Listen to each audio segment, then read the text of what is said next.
থ্রির কোনটা পড়তেছিলাম? থ্রির বি পড়তেছিলাম। থ্রির বি এর লাস্ট থ্রি বি এর লাস্ট কত নাম্বার অঙ্ক করছিলাম আমরা? তুমি তো আসছিলা না লাস্ট ক্লাসে? আসছিলা ম্যাথের লাস্ট ক্লাসে? হ্যাঁ, তাহলে আমরা কত দাঁড়াও, তাহলে আমরা লাস্ট কত করেছিলাম? এই কথা বলো না, এটা পুরান বই না নতুন বই? এই বই বের করো না, বই না বের করে বসে রয়েছে কেন? লাস্ট কত নাম্বার করেছিলাম উত্তর দাও। এই যে 16 নাম্বার করে দিয়েছিলাম না? P Q P R P B square left hand side দিয়ে করে দিলাম এটা। তারপরে বর্গক্ষেত্র, এই যে 19 20 21 ওদের একটা করাইলাম, একটা করলো 19 20 21, মানে কোন একটা চতুর্ভুজের তিনটা শীর্ষ দেওয়া আছে, মানে চতুর্থ শীর্ষ বিন্দুটা বের করা, এই টাইপের অঙ্ক করাইছি না? এই অঙ্ক করতে পারবা না এগুলা? আমি যদি একটা বর্গক্ষেত্রের, মানে বর্গ দিলাম না, একটা রম্বস দিয়ে দিলাম, হ্যাঁ করছে এগুলো, তাই না? একটা রম্বসের যদি তিনটা শীর্ষ দেই, তাহলে তোমরা চতুর্থ শীর্ষ বের করতে পারবা কেমনে? হ্যাঁ, ঠিক আছে। আমি যখন দেখতে যাবো তখন তোমার কাছ থেকে শুনে আমার ডিরেকশন নিতে হবে, আমার ডিরেকশনে তুমি চলবা। তুমি কমান্ড করো কেন? আমি কোন দিন ধরবো সেটা আমার ইচ্ছা। এই জন্যই তো স্যাররা কি প্রতিদিন পড়া ধরবে, যেমন ক্লাসে স্যাররা প্রতিদিন পড়া ধরে না, কোন দিন ধরবে এটা তো তুমি জানো না, এই জন্য তোমার প্রতিদিনই পড়ে আসতে হবে। আর তুমি কি শুধু মানে আমাকে সন্তুষ্ট করার জন্য তোমার পড়ার দরকার নাই, শুধু আমাকে সন্তুষ্ট করার জন্য পড়ার দরকার নাই। তোমার মেন টার্গেট থাকবে হলো তুমি জানি ভালো করো, তুমি জানি পারো, তোমার যে জিনিসটা পড়ানো হইতেছে তুমি জানি ওই অঙ্কগুলো পারো, এটা হলো ব্যাপার। ঠিক আছে? আর আমাকে সন্তুষ্ট করতে চাইলে, যদি আমাকে সন্তুষ্টের জন্য কাজ করো, তাহলে এভরিডে পড়া শিখে আসতে হবে, কোনোদিন বাদ দেওয়া যাবে না। কোনোদিন বাদ দিলে সেদিনই মারু, বুঝছো? আচ্ছা, তাইলে তোমরা চতুর্ভুজের তিনটা শীর্ষ দেওয়া থাকলে তৃতীয় চতুর্থ শীর্ষ বের করতে পারো, এই অঙ্কটাও পারো তোমরা। তাহলে আমরা ভর কেন্দ্রের সূত্র পড়ছিলাম, ত্রিভুজের ভর কেন্দ্র নিয়ে পড়ছিলাম কিছু সূত্র আলোচনা করি নাই ভর কেন্দ্রের। এটা ওইটা না, এবিসি একটা ত্রিভুজ, এই ত্রিভুজের এই বিন্দুটার স্থানাঙ্ক সবাই লিখে ফেলাও, x1 y1, এ বিন্দুর স্থানাঙ্ক x1 y1, বি বিন্দুর স্থানাঙ্ক হলো x2 y2, সি বিন্দুর স্থানাঙ্ক হলো x3 y3। ঠিক আছে? আমরা সূত্র আলোচনা করতেছি, নতুন একটা টাইপ গ্রুপে চলে যাব। ঠিক আছে? আমাদের যেহেতু সিস্টেমের গ্রুপ ওয়াইজ বা, এবং লাস্ট গ্রুপ পড়বো এই অধ্যায়ের গ্রুপ 6, এখান থেকে একটা বা দুইটা অঙ্ক করলেই 3b টা শেষ হয়ে যাবে, 3c শুরু করব। তাহলে আমরা এটা কি দেখলাম, যে একটা ত্রিভুজ, এবং এই ত্রিভুজের কি আছে, তিনটা শীর্ষবিন্দুর স্থানাঙ্ক দেওয়া আছে। এটা ত্রিভুজের একটা ভরকেন্দ্র আছে না, মানে সেন্টার অফ গ্র্যাভিটি আছে না, এটা আমরা ধরে নিলাম এখানে। এই সেন্টার অফ গ্র্যাভিটি একটা ত্রিভুজের তিনটা শীর্ষ যদি দেওয়া থাকে, তুমি তার সেন্টার অফ গ্র্যাভিটি বের করতে পারো। তুমি কি করতে পারো? তার সেন্টার অফ গ্র্যাভিটি বের করতে পারো। তুমি কিভাবে সেন্টার অফ গ্র্যাভিটি বের করবা?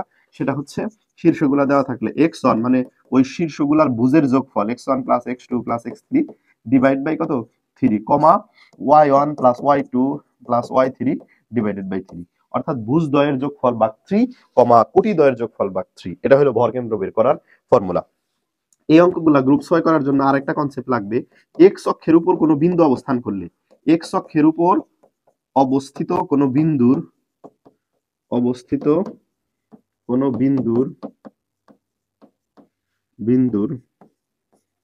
ভুজ, এক্স অক্ষের উপর অবস্থিত কোনো বিন্দুর ভুজ হচ্ছে এক্স অক্ষের উপর অবস্থিত কোনো বিন্দুর কোটি শূন্য, কোনো বিন্দুর কি হয়, কোটি শূন্য হয়। ঠিক আছে? এক্স অক্ষের উপর যে কোনো বিন্দুর ভুজ কি, যে কোনো বিন্দুর, যে কোনো লিখে দিতে পারো, কারণ এটা আসলে যে কোনোই হয়, এক্স অক্ষের উপর অবস্থিত যে কোনো বিন্দুর কোটি শূন্য হয়। আর ওয়াই অক্ষের উপর যদি অবস্থান করে, তাহলে ওয়াই অক্ষের উপর যে কোনো বিন্দুর, ওয়াই অক্ষের উপর অবস্থিত যে কোনো বিন্দুর বুঝ শূন্য। এই দুইটা কথা তোমরা যদি ফিল না করো, আমাকে বলতে পারো, তাহলে আমি আর একটু বুঝাইতে পারি। যদি ফিল না করো, কথা দুইটা অনুভব না করো যে আসলে অ্যাকচুয়ালি কি হচ্ছে। এই যেটা এক্স অ্যাক্সিস, এটা মনে করো ওয়াই অ্যাক্সিস। এই অক্ষের উপর যদি একটা বিন্দুর কথা বলি, এখানে একটা বিন্দু, এগুলার তো কোনো কোটি থাকবে না। হ্যাঁ, আবার ওয়াই অক্ষের উপর যদি বলি, এগুলা বিন্দুর কথা বলি, এগুলার বুঝ থাকবে না। সেই কথাই বলছি, এই কথা বুঝলে আর কোনো কথা নাই। তাহলে আমরা সরাসরি অঙ্কে চলে যেতে পারি। কি হইলো, কেটে গেল কেন? ও হ্যাঁ, সেটাই হবে।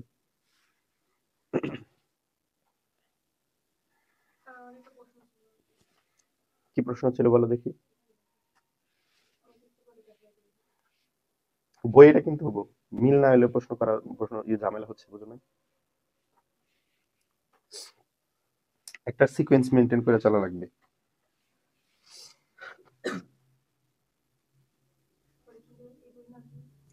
সিস্টেম পাবলিকেশন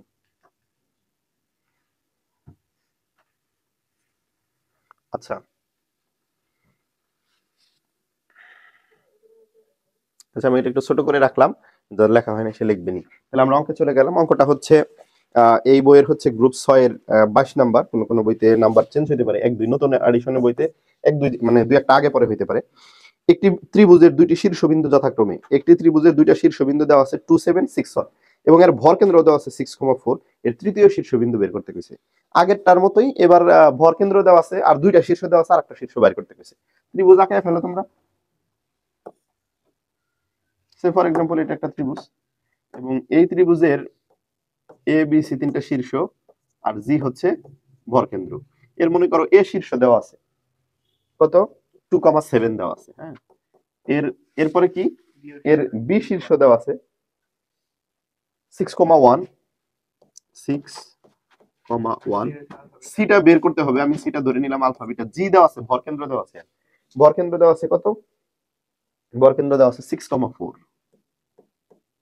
তাহলে এই সিটা বের করতে হবে। আমি অলরেডি চিত্রের মধ্যেই ধরে ফেলাইছি সি আলফা বিটা, তারপরেও যদি এখানে লিখতে চাও লিখতে পারো, না লিখলেও চলবে। দড়ি সি শীর্ষের স্থানাঙ্ক, দড়ি সি শীর্ষের স্থানাঙ্ক, দড়ি সি শীর্ষের স্থানাঙ্ক কত, আলফা কমা বিটা। আচ্ছা, আমরা এই ত্রিভুজের ভর কেন্দ্র বের করতে পারি না? ভর কেন্দ্র তোমরা বলতে পারো যে স্যার ভর কেন্দ্র তো দেওয়া আছে, আপনি ভর কেন্দ্র বের করবেন কিনা? ওই যে একটা কথা আছে না যে কাটা দিয়ে কাটা তোলা, কথা আছে না, কাটা দিয়ে কাটা তোলার মতো আমরা আসলে এটার ভর কেন্দ্রই বের করব। যদিও ভর কেন্দ্র দেওয়া আছে তারপরেও ভর কেন্দ্র বের করব, বাট এরপরে কম্পারিজন করব, তুলনা করে আমাদের যে আননোন দুইটা সেটা বের হয়ে যাবে। তাহলে ভর কেন্দ্র হলো ভুজত্রয়ের যোগফল।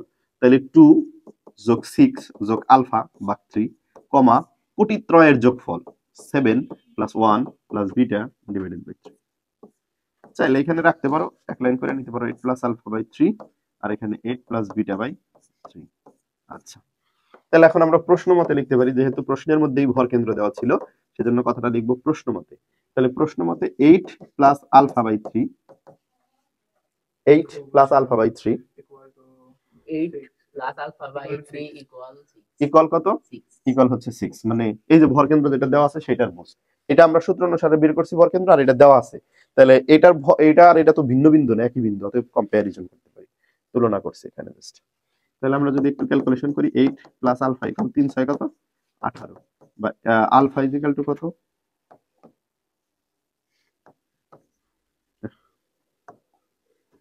বা আলফা ইজ ইকুয়াল টু 8 3 বিয়োগ 8 দ্যাট মিন্স 10। আলফার মান হচ্ছে 10। আবার 8 প্লাস বিটা বাই হচ্ছে 3 ইকুয়াল হচ্ছে 4।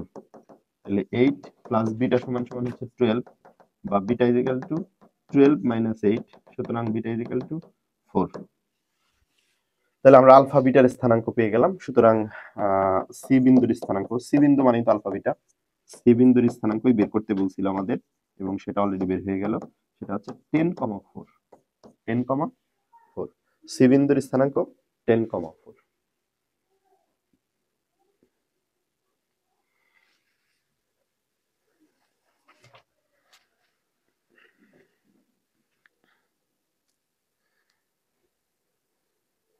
এটা তো খুব সহজ অঙ্ক। এটা এই বইয়ে 22 ছিল, এরপরে আমরা 23 নাম্বার অঙ্কটা করব।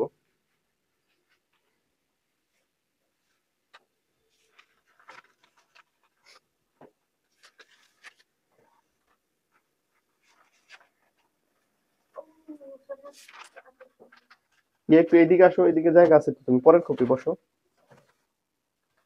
ব্যাক প্রয়োজনে ওইখানেও রাখতে পারো চাইলে। রিল্যাক্স। তো ওই বই দেখে করলাম, এই অঙ্ক এই বই দেখেই করলাম। আচ্ছা হ্যাঁ করে দিবই তো, 23 করতেছি, এরপরে 24 করবো। 24 আরো সোজা, 23 করতে হবে না? 23 তো করবো আগে। 23 নাম্বার প্রশ্ন পড়ি। ত্রিভুজ এবিসি এ দেওয়া আছে 3 5, বি দেওয়া আছে 2 1, সি দেওয়া আছে 6 3।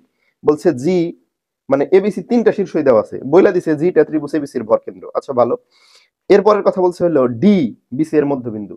তাহলে অনেকগুলা ডাটা দেওয়া আছে, আমরা আগে ডাটাগুলো ধারাবাহিকভাবে বসাইতে পারি। ঠিক আছে, বইলা দিছে যেটা দিছে কাজের ব্যাপার পরে, আগে যা দিছে তা রিপ্রেজেন্ট করি, হ্যাঁ উপস্থাপন করি আমরা। যেগুলা দেওয়া আছে, ঠিক আছে। তাহলে এখানে কি দেওয়া আছে, এ বিন্দুর স্থানাঙ্ক কিন্তু দেওয়া আছে। এ বিন্দুর স্থানাঙ্ক কত দেওয়া আছে, এখানে কিন্তু স্পেসিফিক একদম বলে দিচ্ছি 3,5, 3,5। বি বিন্দুর স্থানাঙ্ক